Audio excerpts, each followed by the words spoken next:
We dropped the chassis in the jig, and this is the old jig because the new one is occupied by another build. Anyway, I've built more than enough Tsunamis to know what I need. And this one needs to be on a 315 wheelbase, so I did bolt them in. 310, 312 probably, something like that. If I look now, it's gonna be more like 312. So that's good. So when we compress, that's gonna end up on 315. Front links, lower links are in, and they are 77. We needed to shorten up the front a little bit. This axle with the center pumpkin, I think you can see that we are quite good in line with the output from the gearbox, so that's a nice one. The angle is also very good. It's a little bit like maybe between 5 and 10 degrees tilted, not too much, so we keep enough caster on the front axle. We have our brass on here. It is pretty level in this jig, so I can now start measuring up how long links need to be. That's gonna be like 140 for the lowers. We already have a 77. The link mounting positions are very different for the lower and the uppers. So 142, 135, something like that. And then in the front, we already have the lower ones. We have all our link mounting positions free to do what we want. So we gotta have something like over here. That's gonna be 74, something like that. So I will fiddle links together, and yeah, I can do that on my own. You don't need to be here to see me turn rod ends on these links. So there's a lot of links over here, but I probably will be needing going through my big bag of links. I was able to reuse a few of the ones that are over here, but I think well, let me see, because I like lightweight links. Oh, this could be an upper one. Oh man, that would be so close. 135, that would be so nice if that just, that's gonna be good links. 135. I think I already have upper ones. There were lower ones once because see, look at all the scratches, but I can probably use these as uppers, and they already have bent link, so I can probably just bolt them in. Yeah, that's nice that I already have this ones, and now we will fiddle and see what we find for the other links. Shocks, I think I have them on right height, meaning we will probably do short travel shocks. I had a really good experience with the 85mm, what is it, Fake Dravs on the Mantis build, and despite being short travel shocks, I had a lot of travel. I think, yeah, 85 is gonna be, yeah, 85 is gonna be the number. I think 85 is gonna be the number. Yeah, they don't need this boy doesn't need longer shocks. I like the fact that if you keep the travel short, it's easier for the rear to help the front push back down. That's something I noticed, and then there's of course always situations where you want that little bit of extra travel, but if I have to put them in balance, I think I prefer the fact that a shorter shocks helps to push the front end down faster than on a long travel shock. We fiddled our links together, and let me update you on the lengths we have. We have probably the editor will put it somewhere on the screen. We have 140s for the lowers on the rear. We have 133 for the uppers on the rear. Lowers in the front already were installed and were 77, and we have 74.5 for the front uppers. That actually went really well. Didn't take too long. We will mount them now on the car and then come back and see if we did it any good. And then the next thing will be shocks. So maybe the next shot, maybe the car with all the links, and then perhaps also shocks on there. can't make any promises. Trying to keep you along on this Tsunami build, so you can build together with me, but no promises, no promises. That's for New Year. Just real quick back in here before we mount the links, because this is the time to put the servo on axle mount on this axle. You need to take out the top screws from which hold the diff cover in place, and there's new ones, comes in the kit from Mios.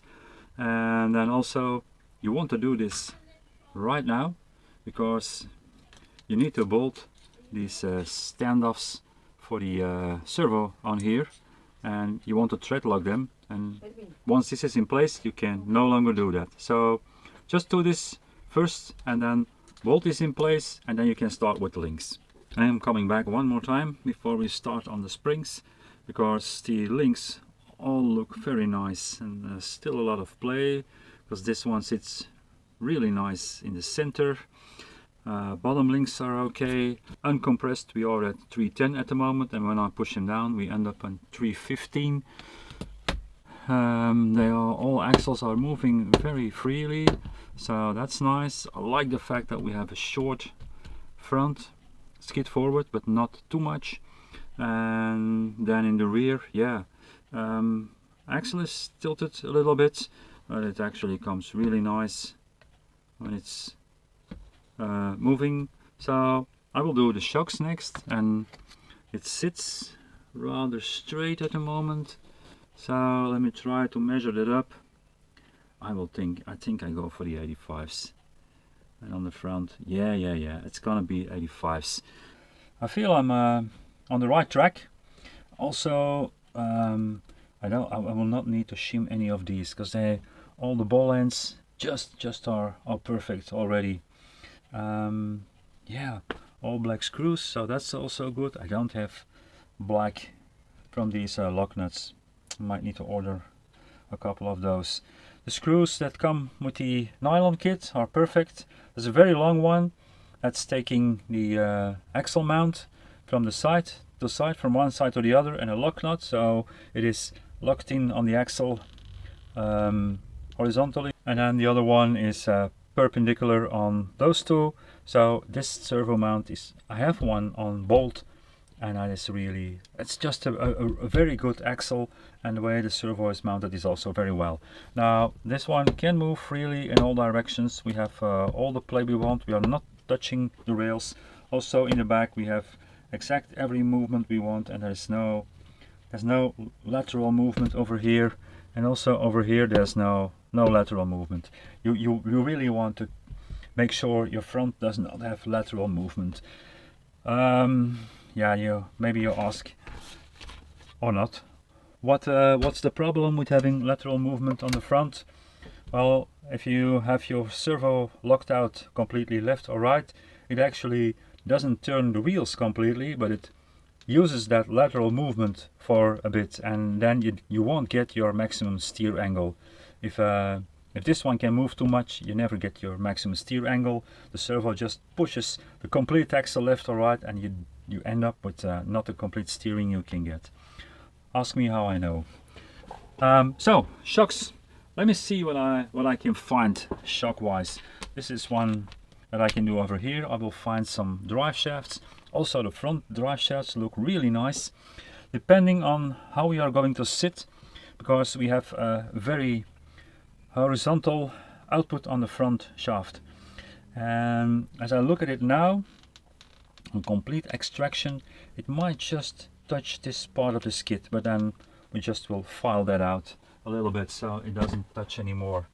Because I really like how this sits and helps you slide over rocks. So not going to change that one.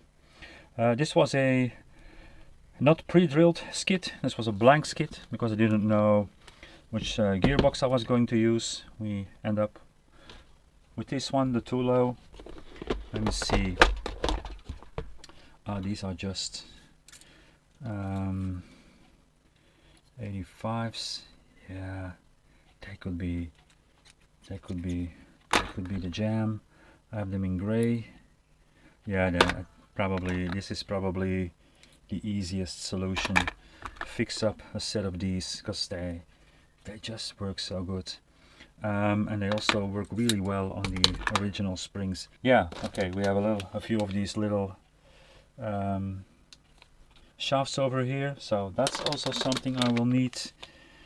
This is a really short one. This could be the one. Injora short ones. They're probably 86. Do I have a shorter one? Oh, this car is for Kenneth, by the way. If I haven't mentioned that before, this car is for Kenneth. Okay, the click ones too long. Oh, this is also too long. So we will find some shafts. I need a shaft in the front. What is that?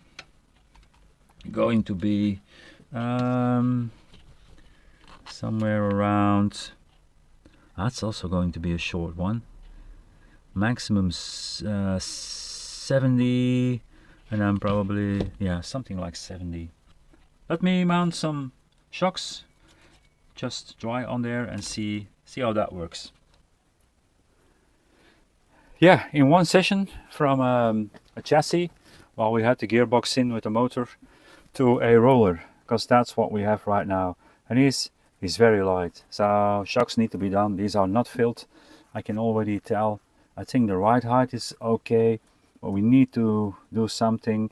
I might even end up using the stiffer springs on the rear on this car, but if he sits on ride height, which should be something like this, I think we nailed what we wanted. Yeah, man, I have a good feeling about this one. There's probably enough room and enough space to do a battery on here. But I gotta think, the regulations for the C2, do these allow a battery on the servo? I don't know, otherwise we will find somewhere a place, electronics on this side with the receiver and the battery on this side. So that's also going to help whatever I need. Just dropped a quick set of Mavericks, Injora Mavericks on here on our ReVolt inserts, and I think, yeah, maybe he goes out like this on his first maiden voyage. I don't know. Like the carbon wheels, because that gives me enough clearance on the rear axle. We do have those rear axle weight hangers that don't fit for the F10. Well, they will fit on an F10, but not on this hybrid Mios axle.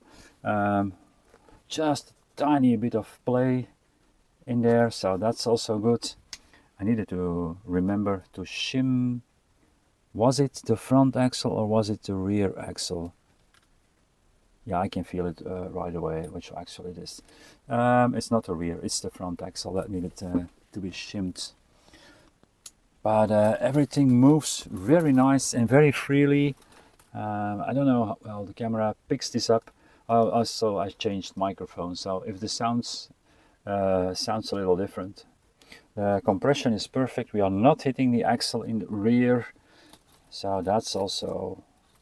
Yeah, I have a very.